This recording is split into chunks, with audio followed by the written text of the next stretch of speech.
And now Bear Grylls has entered the studio. We got a full house. And is the knife a warning not to ask you about staying in hotels or something? Because throwing knife. I've got a knife. I think he's had it with questions about hotels because he walked in with this like ridiculous knife that he wanted to show off.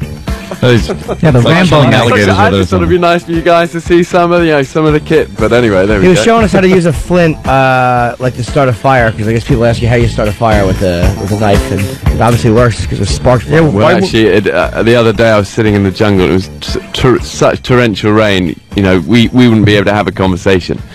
And I was sitting there trying to get a fire going, and it just wasn't happening. And I ended up with a load of grass stuffed on my shirt and my pants, huddled up in a ball, thinking, this is officially no longer fun. So the flint failed me on that occasion. But anyway, there we go. You should just bring matches with you. Do you know, I remember when I started scouting, aged about 4, and my first mission ever was that I was given a match, one match, and told to cook the sausage. And I remember thinking, well, do I light it and hold it over it? Or it's been a mad road since then. Did you succeed? Yeah. No, I don't think I did. No. Yeah, I had my father give me one of those tests once.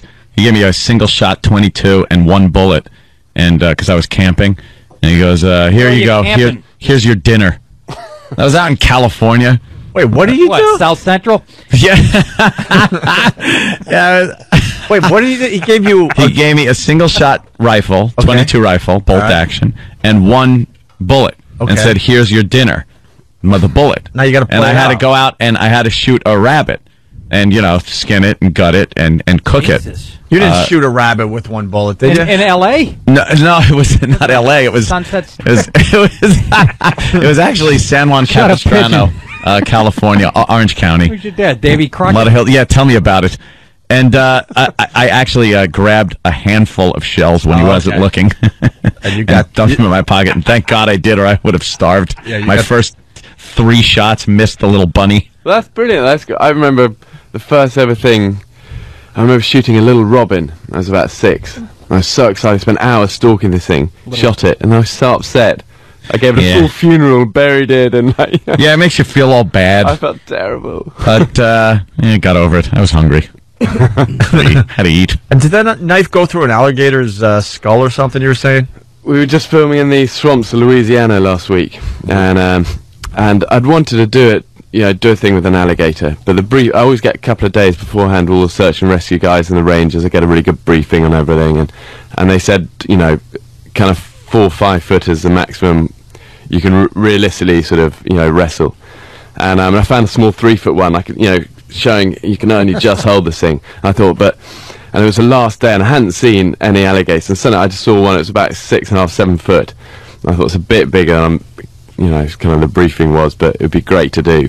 And I got this thing, and they kill by hitting with their tail and grabbing with their mouth at the same time, super fast like that. And then once they got you, then they'll roll and take you down. And so I was behind this thing trying to, stay on its tail, and holding its tail, it's coming around snapping, and eventually you just have to kind of take that leap of plunge and just dive on this thing and just put all your weight on it, stop it rolling. And then I got it like that, and I remember having the knife above its head, and I said to the cameraman, Simon, he's done all these shows with me, he's brilliant. I go, Simon, look, when this knife goes in, this thing is going to go absolutely mad. And it's like your heart's kind of churning, and it sort of works. And anyway, and then I skinned it, ate it, rubbed the alligator fat in for the mosquitoes for my night there, and then skinned it for cordage for my camp. And job was a good one. Wait, that's how you get rid of mosquitoes? Is alligator body fat? Yeah, it's an old Indian trick. They used to smear all the alligator fat everywhere. And actually, it did work. I think it's because you just stink so much, probably. But how many bites did you still get? I mean, the mosquitoes, they don't... actually, the bane of my life, this whole man versus wild madness, has actually been mosquitoes and fire ants. I mean, it's always the small things. The big things you're always kind of prepared for and planned well. But, if I could lose anything out of this whole show, it would be the mosquito bites. Right. But, we've finished the season now. Cuts and grazes and mosquito bites heal, and it's all good, and we're over little malaria near New York. And I'm actually a big fan of Man vs. Wild. Some quinine. And and the 2 things that I love that Bear Grylls did was bite into the live fish, which was amazing. And you said it tasted like the best sushi you've ever had, right? Yes, I quite like sushi. He just bit the back off this fish. And the other thing was, I think it was last season when you were living inside a camel's carcass. Yeah, that was a low point. That was disgusting, man. Luke Skywalker. Well, it's actually, I was with these Berber tribesmen, and one of them had said he'd survived they got lost in a sandstorm. The only way he survived was by killing his camel, drinking the fluids from its rumen, from one of its stomachs, and then in a sandstorm sheltering inside the carcass. So I thought it'd be good to kind of show how you do that. There's all this fluid from its intestines was like stinking. I remember getting inside this thing and I'd skinned it. So I got inside the carcass and pulled the skin over me. Yeah. And I'm sort of shouting, and this whole thing is sort of reverberating, going, "This is how you shelter." But actually, what was funny that night, I slept sort of outside. I used the sort of head as a pillow. Yeah. And wow. Yeah, this is one of the better. Great. This was completely unnecessary. As well. I was on that anti-malaria drug that makes you hallucinate a little bit when you kind of have pretty wacky dreams. I kept having these dreams that this thing's coming back to life. So every time I moved, it would sort of expel air from its lungs. Any crap from the animal rights activists because they would say you're doing this for a show? Are they giving you any grief? Well, this was a Berber tribesman, and they will kill an old camel before it dies, so then they can use it. Otherwise, if it dies, it's kind of the meat's spoiled. So they will do that anyway. How bad did it smell inside the carcass there? What? Yeah, bad. I mean, that worst smell ever. I skinned a big yak in Siberia on this last season and was eating its eyeballs, and and I never realised an eyeball could stink so much. Literally, I bit into it, it was like an explosion of blood and like gristle in its eyeball. And it's like Iraq's freshen up gum. That's a little inside, but trust me, people out there are laughing, Bear. We had guys come in and eat eyeballs before, and what you don't realize is the lens is all crunchy and hard. You can't bite that thing down. Yeah, so it's actually quite tough, an eyeball. I always thought it'd be like a hard-boiled egg, but no, it's it depends how old the kid is.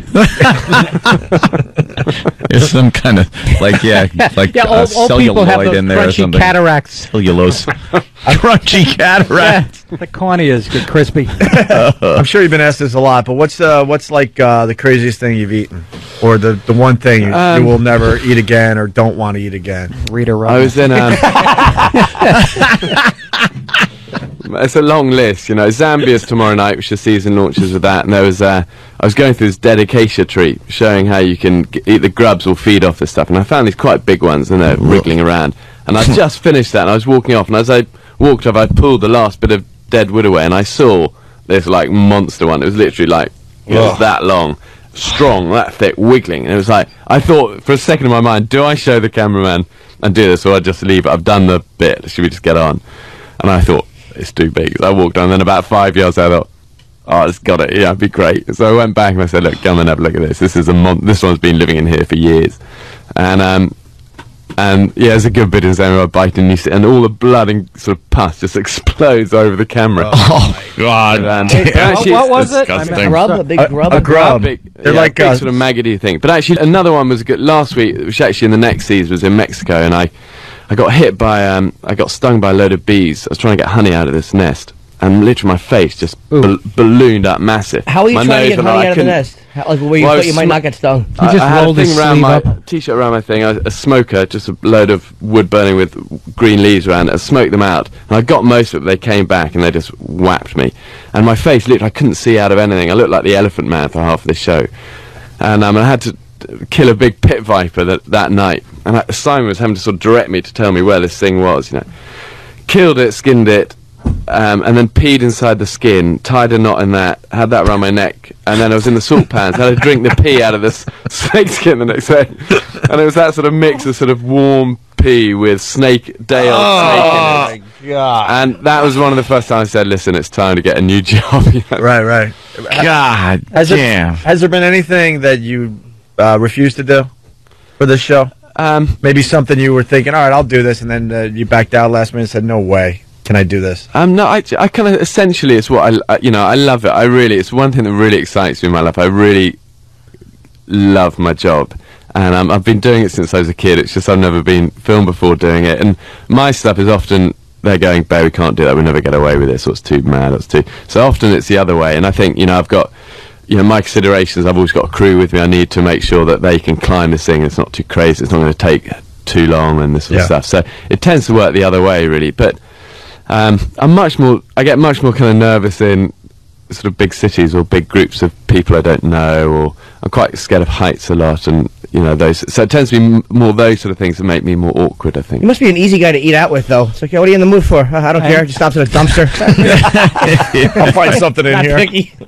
You should do an urban version of Man vs. Wild. Well, we're going to. I want to do a 3D feature film next year of disaster scenarios in New York, and how to basically survive if everything goes wrong. So stuck in burning elevators, your car goes off the bridge under the ice, you get mugged, your ferry sinks, your subway gets stuck or whatever, and so that's the plan for next year. It should be great. Would you eat do garbage? It kind of like? Would you eat garbage? Like, I mean, there are homeless guys that do it. Could you actually? Would that be like something that you just couldn't get yourself to do? Yeah, no, I think that would be okay. I mean, it's none of it that's fun. There's no fun in eating live snakes and garbage. I'm not. Listen, I get home and I just love my boys make cakes with me, and I love all of that. I have no kind of grub cake. I have no sort of nothing to prove at God, home. How good would cake taste after drinking your own urine out of a dead snake? Listen, people go, oh, you must be a nightmare to go on holiday with or whatever. But listen, I love being with my kids with bucket spade on the beach and nice mellow times. Sure. And my wife looks at me in the bath with all the kids. She goes, God, if all these people could know how soft you really are with it all. So, that's my work head. I jump out of that helicopter and I feel it every time something kind of goes, and you get into that zone of doing what I've been trained to do and what I love. But then I get home and I'm very quickly into normal life. Hey, Bear, have you ever done, one of the most amazing things I've ever seen is that noodling? You ever do that? I did it literally last week. Really? Last week, in Louisiana, probably, right? right? Big 30-pound catfish. Do you want to explain noodling? This is it's so weird. You said this separates the men from the boys. If you think if you're a tough dude, I'd had this briefing and they said, listen, you will if you do some noodling and get into something big, you will know about it. And what you do, you go, it's in the swamp, so it's up to your waist, and under all of these trees and all the roots are big catfish, big snapper turtles hide, and you put your hand right in. You just hope that you don't get a little gator. Bill Burr. You can't see a thing because it's the swamps. It's muddy. Listen, I got nit. The first time I'd been doing it for about an hour, and eventually I got a nit from something. I came out, I thought, ow, something's in there, and I went in again. And what you have to commit to it, because it swallows your whole arm. You get it right down, so it's up to here, and then you just grab its innards and pull out. Give me your pink sock. Pink sock of cat. But it's one of those, and I kind of thought this would be fine. Smells and then better. the cameraman Simon said to me, he said, Bear, listen, I would never do this. This is one thing I could not, I've watched you do a lot of things. This would terrify me. And as soon as he said that, I thought, he's right, I can't do this. And I hadn't really thought about it before. I suddenly kind of got the fear of it. And I just had this nip, But I went for it, and this thing just clamped on, and their jaws are like real sandpaper. What is it? Thousands of tiny little catfish. And, I mean, they're giant. The anticipation of waiting for something to bite your arm would be like, I could not even. Do people step on them till you're in the mud? Yeah, definitely. We were definitely lots of baby alligators and stuff and catfish. Just walking around a swamp, that's crazy. But can you imagine putting your arm in one of these holes and waiting for the anticipation of getting bit by something huge and then yank it out? I'm not doing it again. That's my noodling career over. And they're making this illegal in a lot of places because that's how they fish for the catfish. It's the easiest way to get them. I'd rather just not a very nimble fish. It throw dynamite in. The skin off your fingers and stuff. It's not fun. No. Not a very nimble fish. You can catch a fish by grabbing his appendix. Well, no, because they're stuck in there. They're wedged in these little kind of root canals. Yeah, here's I guess a video that somebody doing some noodling. Someone noodling. There you go. Look at that. That's insane. There you go. That's exactly it. Well, put that video up on onaradio.com. He's got some sort of glove. I mean, that on was a baby one, You did, yeah. There you go. Look, that's more how it is. Did you use a glove like or anything, Bear? Use your what? Great Did you use Larry a the glove or Cable anything? Guy is noodling. Look, that's exactly how it is. You got your neck right down, but some good. Why would you do that? You nailed it, though. The anticipation and the fear's got to be just. I don't know how you can handle that. It was a real case of. I hadn't really thought about it until the cameraman goes, "This is the one thing I couldn't do." Oh my God! And suddenly How do you know there's not? Don't they have like poisonous snakes, like water moccasins and stuff like that? A lot of water moccasins. All you know is the water moccasin. Yeah, but in the water. That's the only one I know. That's Billy's. That's Bill's like extent to his. No, but it's just always like the water moccasin. Yeah, Bill's a nature hack. They're horrible snakes. Those cottonmouth. They got something poisonous, like a rattlesnake. One of them sidewinders. Diamond head. What was that again, Bear? I was just saying they're the only one of the few snakes that will go for you. So in the swamps, generally, as you move, you'll see a snake fall off and just disappear. But the water moccasins have a white mouth, and you'll see them come out, open the mouth at you. That's you know it's a nice one. They'll come towards. So those ones, you need to do a lot of kind of get out of the way, you brute. You see any of those? What are they down there? Tasmanian devils or whatever? They got the people that believe that there's some weird creature in the swamps there. No, just a few of the kind of hillbilly rangers who are doing our stuff. Wow. So obviously, Man vs. Wild, Louisiana. Where else do you go this season? Well, actually, that's for the next season. But this season we did. Oh, you're already a season ahead? Yeah, absolutely. Wow. Yeah. This one was 2 shows in Siberia in wintertime, daily -35, and actually that was one place a lot of the guys who sort of seemed to enjoy the show had said they would love to see you go to Siberia in winter, and it's it is tough there where there's not a lot of room to make mistakes in -35, so that was a tough one. We did 2 in Indonesia, did a swamp one, and then a desert island one, and then we did 2 in Africa, which is tomorrow night, Zambia and Namibia. Zambia was interesting. I got 8 bit of a dodgy snake and got really bad diarrhea and dodgy stroke. And I was halfway up a rock face. I was up 90-foot big waterfall, and I had like to Willy go. Wonka's joint. I seriously, I had to go, and I said to the camera, I said, "Turn the camera off. I've got to go." And there's a shot where I'm hanging with like one arm, trying to pull my trousers down, doing diarrhea into free air, thinking this. Chocolate rain. Right. But Oh my God! Anyway, He had to go as he's. Doesn't do. I hope they didn't dump out of that. But he's hanging and he had to go, and so he did. Do number 2. Yeah, they did Wow. fuzz it. They fuzzed the actual ground. That's It's a good hilarious. Pepto-Bismol commercial. Yeah, right. No, they always do that thing about how human beings are ruining the environment. They always show bulldozers knocking over trees. That just would have been a great clip. Some guy hanging from a waterfall. That says it A all. rooster tail just coming out of the back. Says it all. Hey, Bear. What is the number one thing you've done? I don't want to say craziest again, but like the one thing that really impresses people when you tell them I did that. Is it the Mount Everest climb or? I don't think Everest was. Everest was special for me. It'd been a mountain that had been such a big part of my life since I was, growing up, and it had a cost. We lost 4 people up there, and I think it sort of rocks your confidence a little bit. But I'm proud of my kids. They're cool. I love this show. These shows especially. I'm really proud of these ones. We've gone to some of the toughest locations we've ever filmed in. The crew, I've got the same crew now. It's taken me a while to really build the right guys for this. And they're brilliant. They're real unsung heroes, all of this. They put up with some seriously sort of beef conditions. Right. And it's been tough, the cold and the heat. And we were in Sumatra where these crocs, where the tsunami hit. And all of this lowland just dropped, and it's all now this black swamp, and it's full of these man-eating crocs who've been feeding off 65,000 human corpses after the tsunami hit there. So they've seriously got the taste for flesh. Acquire a little taste. I was in it for 5 days in this place, and it's like, wow. They're gonna have alligators. the hard thing there is dodging these, nasty crocodiles. Hey, how do you pitch a show like that? I mean, you got to take it to the next level from the last guy. You know what I mean? I never wanted to really get into TV. I was doing my stuff. I was in the army. I was doing my expeditions. And Discovery came 3 times. The producer came and said, "Can we just do a film where we drop you in somewhere, show us how you get out of things?"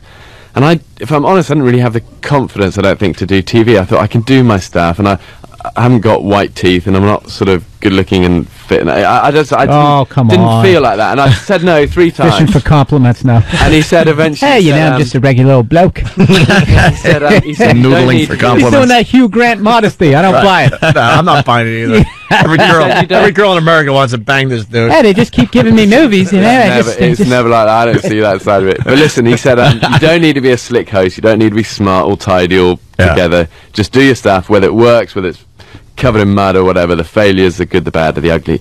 And stick your arm in an we did it, and it hole. kind of worked from there. But it's what amazes me that lawyers haven't gotten involved and messed this show up. All right. Like they do everything else in entertainment. The liability. That's a liability issue. Hey, we got to get out of here. We're running out of show, but we haven't even really promoted the book. It's a Man vs. Wild book, which obviously is self-explanatory. Survival techniques from the most dangerous places on Earth. There's a lot of the kind of, each show for us takes 6 days to film, and it gets condensed down to an hour. And the book's a lot of the kind of, other stuff that we, I've used behind the scenes stuff and how we get out of trouble basically. It's actually cool. It's almost like a social studies book. It's like a big heavy color, like a lot of photos, and our listeners like photos. Yeah, it's a good book for the bathroom. You sit on the loo and kind of read about how to survive snake attacks and how to bite into a zebra. All of that good thing. Sit on the loo. This is really good. Yeah, look at this picture. Him just biting into a zebra. What the? Yeah, there's a photo. This is what kills me. They tell me that, you better wipe down. You had raw chicken on the table. This guy's chewing on a zebra's ass. He's fine over there. That's because they didn't cut its nose off and stick it in like a little 2-foot by 2-foot zebra cage. I think that's where you get the salmonella from. It's those little cages. Guy's eating rat's ass. He's fine. We have to go on. Bear Grylls from Man vs. Wild. Thank you for stopping by. We appreciate it. And the book is called Man vs. Wild: Survival Techniques from the Most Dangerous Places on Earth. What channel? Discovery Channel. New season starts when? Tomorrow night. There you go. It's in stores now, right? They have great stuff on that channel. And Bill Burr, thanks for stopping by. Thank you. Helium Comedy Club tonight, tomorrow, and Saturday in Philly. Nick DiPaolo, always a pleasure. You got the Brokerage tonight, and Governors Friday and Saturday. Look at that, remembering everything. I want to plug this show real quick. Sure. The HBO show I'm hosting, we're shooting 2 nights. It's May 21, 22 in New Jersey at the Bergen Performing Arts Center. Jim Norton Show at BroadwayVideo.com. Just send an email. Tickets are free. 4 shows, so you get to see 2 shows shot when you